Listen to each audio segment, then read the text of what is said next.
अस्सलाम वालेकुम, कैसे हैं आप सब? उम्मीद है बिल्कुल ठीक ठाक होंगे। आज अक्टूबर की 20 तारीख है और जल्द ही सर्दियां भी स्टार्ट हो जाएंगी। उससे पहले हमें अपने रोज़ प्लांट को सर्दियों में बहुत सारी ब्लूमिंग के लिए तैयार भी करना है। वैसे तो हम साल भर अपने रोज़ प्लांट की केयर करते हैं उसकी अच्छी ग्रोथ के लिए, लेकिन चूंकि सर्दियां सीज़न होता है इनमें हैवी फ्लावरिंग का, लिहाजा हमें इसको तैयार कर लेना है ताकि खूब अच्छी फ्लावरिंग हो और हम उससे इंजॉय भी करें। सबसे पहले हम जो इस प्लांट की जो केयर के बारे में मैं बात करूँ तो हमें करना क्या है, हमें इसकी प्रूनिंग करनी है। वैसे तो हमने इसकी प्रूनिंग साल भर हम थोड़ी थोड़ी सी करते रहते हैं, जो ब्रांचेस सूख रही होती हैं उसको कट कर देते हैं।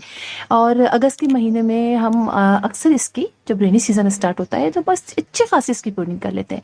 मैंने भी अपने प्लांट की अच्छी खासी प्रूनिंग कर दी है, सारे ही प्लांट्स की। लेकिन ये कुछ प्लांट्स ऐसे थे जिनकी मैं थोड़ी सी दोबारा प्रूनिंग करूंगी, इसलिए कि हमें देखना ही होता है कि अगर आपने भी प्रूनिंग कर ली है तो थोड़ी बहुत प्रूनिंग आप देखिए, चेक कीजिए और कर लीजिए। और जिन लोगों ने नहीं की है वो फौरन से अपने प्लांट की प्रूनिंग कर लीजिए। प्रूनिंग करने के लिए हमें चेक ये करना होता है कि कोई ब्रांच अगर उसमें खराब हो रही है, जैसे काली हो जाती है उसमें, देखें आप देख रहे हैं ब्रांच की थोड़ी सी काली होने लग गई है, फंगस का अटैक हो जाता है, हमें उसे कट कर लेना है। जो फ्लावर्स आप हमारे सूख जाते हैं उनको हमें थोड़ा सा नीचे से यहाँ से हम इनको हटा देंगे। ये भी बहुत ज़रूरी है हटाने का, ठीक है। हमें इनको हटा लेना है। और इसके अलावा जो लीव सूख रहे हों उनको हटाना है। जो ब्रांचेस सारी ऐसी हो रही इन सबको हमें हटा देना है। चलिए मैं सब हटा देती हूँ आपके साथ ही मिलके। ये देखिए ये सब हम हटा देते हैं।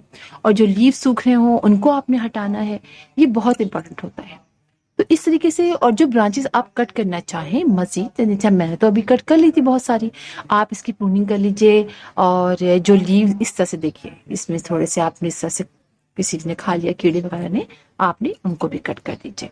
और थोड़ी सी आप चाह रहे हैं प्लांट आपका बहुत बड़ा बड़ा लंबा लंबा हो गया है, आप उसकी थोड़ी सी प्रूनिंग कर लीजिए। ये भी बहुत इंपॉर्टेंट होता है हमारे प्लांट के लिए, ठीक है। एक तो हमने ये कर लिया। दूसरी बात हमने क्या करना है, हमें चेक करना है अपनी पॉट को। अगर हमारा पॉट, आप पीछे से चेक कीजिए, अगर आपके पॉट की रूट्स जो हैं वो बाहर की तरफ निकल लेंगे, यानी पॉट छोटा हो गया है आपके प्लांट के लिए, तो आपके पास टाइम है, आप जल्दी से उसको रीपॉट कर लीजिए। आप उसको किसी बड़े पॉट में लगा लीजिए। इसलिए कि होता यह है कि जब हम इसको धूप में बहुत देर रखेंगे तो नीचे से रूट जो है वो फिर बर्न होने लग जाएंगी, फिर आपका प्लांट भी खराब होने लग जाएगा। लिहाजा आपने अगर चेंज करना है तो आप बहुत आहिस्तगी से किसी बड़े पॉट में उसको शिफ्ट कर दीजिए, ताकि उसके रूट्स भी ना खराब हो और आपका प्लांट की ग्रोथ यानी अच्छी तरीके से स्टार्ट हो जाए। और करने के बाद थोड़ी यानी 1-2 दिन के लिए आप उसको ऐसे शेडी एरिया में रखिएगा। उसके बाद आप उसको वापस अपनी नॉर्मल जगह पे जहाँ आप रखते हैं वहां दीजिएगा। अच्छा ये देखिए, इतने सारे हमारे इस प्लांट के अंदर हम अनवांटेड प्लांट्स भी निकल आते हैं। इस सारे प्लांट्स को आपने निकाल लेना है, ठीक है। इन सारे प्लांट्स को आप निकालना है, सारी जो है वो एनर्जी सक करते रहते हैं, इन सबों को निकाल लेना है आपने। और थोड़ी सी गुड़ाई भी करनी है, चेक करना है। मेरे भी कई प्लांट्स में इस तरह से, और भी बहुत सारे प्लांट्स में इस तरह से अनवांटेड प्लांट निकल आए हैं। और गुड़ाई तो आप वैसे भी अपने रोज प्लांट में कर लिया करें। वीक में एक दफा थोड़ा सा मिट्टी को ऊपर नीचे करते हैं हम गर्मियों में भी, तो इससे इनकी ग्रोथ अच्छी होती है। और ये जो भी आपको नीचे है इसको हटा दें, वरना दोबारा से हमारे प्लांट में फंगस लगने का है। सकर निकलने हो, सकर नहीं हटा दें, इसलिए कि सकर जो है वो जिन प्लांट्स में हमने ग्राफ्टिंग की होती है उसी का प्लांट निकलने लगता है, तो वो हमारे प्लांट के लिए नुकसानदेह होता है, ठीक है। तो आपने सकरने को निकलने नहीं देना है। चलिए ये बात हो गई।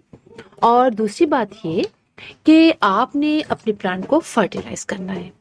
कोई सा भी आप अच्छा जो है वो इसका ले सकते हैं फर्टिलाइजर। मैं ऑर्गेनिक डालूंगी। अच्छा, रोज का अपना भी रोज फूड के नाम से बहुत अच्छे अच्छे फर्टिलाइजर मिलते हैं, जो इनके रोज फूड के नाम से मिलते हैं, आप वो लाके भी डाल सकते हैं। आप इसके अंदर ऑर्गेनिक फर्टिलाइजर भी डाल सकते हैं। अगर मिट्टी ज्यादा है तो आप मिट्टी निकाल लीजिए। उसके बाद आप थोड़ा थोड़ा सा अपने प्लांट्स के साइड में इसको ऐसे ऐसे सब तरफ आप इसको डाल दीजिए, थोड़ा थोड़ा सा अपने प्लांट के सब तरफ, और मिट्टी को ऊपर नीचे कर दीजिए। इसके अलावा आप गोबर की खाद भी इसमें ऐड कर सकते हैं, ऊपर से डाल दीजिए गोबर की खाद सहित। इससे मल्चिंग भी कर सकते हैं तो बहुत अच्छा होता है। गोबर की खाद की मल्चिंग भी कर दी जाती है, जिससे प्लांट की रूट्स भी आराम से ऊपर से अंदर रहती हैं और ऊपर से आपकी बहुत खूबसूरत सी मल्चिंग हो जाती है, आपके प्लांट की ग्रोथ भी बहुत अच्छी हो जाती है। इसके अलावा ये बात हमने कर ली, अगर मिट्टी ज़्यादा लगे तो आप निकाल लीजिए और फिर आप उसमें डाल दीजिए जो भी फर्टिलाइज़र आप डालते हैं।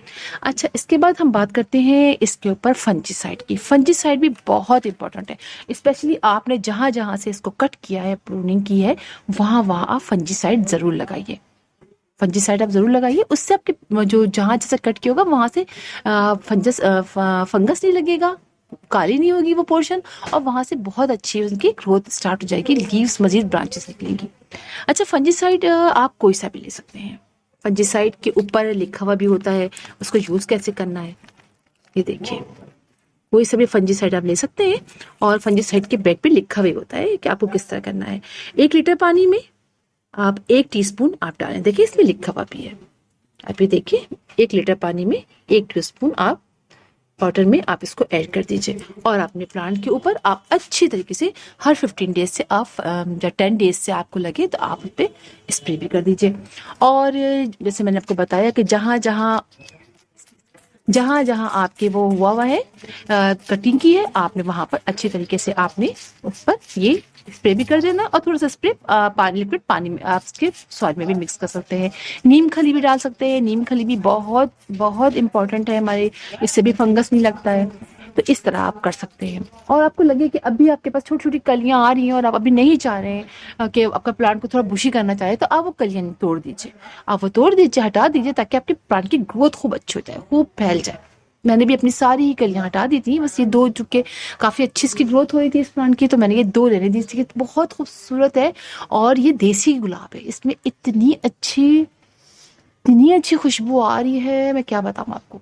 तो मैंने ये 2 गुलाब लेने थे, बाकी मेरे सारे प्लांट्स जितने भी हैं मैंने सब में से कलियां जो है रिमूव कर दी हैं, ये भी आप याद रखिए। अच्छा, आपने इसको पानी बहुत ज़्यादा नहीं डालना है, ठीक है, आपने ऐसा नहीं करना है कि खूब पानी है पानी, जब तक कि सॉइल आपको लगे ड्राई नहीं हो जाती है आपने पानी नहीं डालना है इस पे एक्स्ट्रा खूब। और हाँ, एक बात और याद रखिए कि जैसे भी आजकल अक्टूबर में हमारे यहाँ बहुत तेज़ गर्मी है, तो मैं इसको 1 घंटे की डायरेक्ट सनलाइट पे रखती हूँ कराची किसी मौसम में। अगर आपके वहाँ भी ऐसी मौसम है तो आप 1 से 1.5 घंटे रख सकते हैं, लेकिन जब मौसम अच्छा हो जाए नवंबर दिसंबर में और सर्दियाँ आ जाए तो आप कम से कम 3 से 4 घंटे की इसको डायरेक्ट सनलाइट में रखेंगे, क्योंकि फ्लावरिंग फिर उसमें हैवी होगी। ऐसा नहीं होता कि हम फ्लावर हम उसको धूप में नहीं रखें और उसमें फ्लावरिंग भी हो, लिहाजा आपने अच्छी उसके लिए आपने इसको धूप में भी रखना है, डायरेक्ट सनलाइट में रखना है 4 से 5 घंटे की, 3 से 4 घंटे की। आपको लगे अगर कि बहुत धूप तेज है तो आप 3 से 4 घंटे भी कर सकते हैं, ग्रेजुअली थोड़ा सा कम भी कर सकते हैं, ये आप पर डिपेंड करता है, आपके वहाँ के वेदर पर डिपेंड करता है। तो उस लिहाज से आपने इसको करना है, और फिर आप देखेंगे कि बहुत अच्छी आपके प्लांट्स में फ्लावरिंग होगी। और आप इसको रिपीट कीजिए हर महीने, आप अपने इसी तरह प्लांट के अंदर ये चीज़ें कीजिए, आप उनमें फर्टिलाइज कीजिए, उनको मट्टी ऊपर नीचे कीजिए। तो ये छोटी छोटी बातें जो हमारे रोज़ प्लांट के लिए बहुत इंपॉर्टेंट है, और बहुत अच्छी इससे हमारे रोज़ प्लांट में फ्लावरिंग भी होती है। तो फिर इंशाल्लाह आप लोगों से मुलाकात होगी किसी और वीडियो में किसी और टॉपिक के साथ। तब तक के लिए अल्लाह हाफिज़।